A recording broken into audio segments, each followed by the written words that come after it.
At yun na nga mga beshi, kakauwi lang lola ko Rakdinyo galing sa London.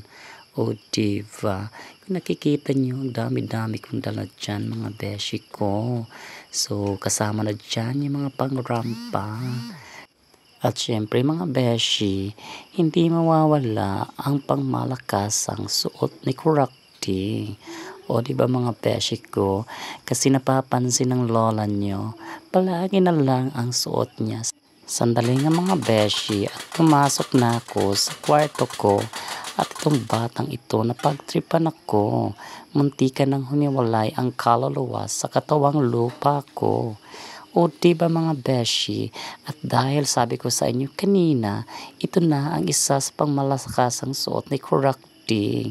Diba nakikita nyo, ang Louis Vuitton ko nakakabili lang galing London. O diba mga beshi, o siya mga beshi, hanggang dito na lang muna, bye bye.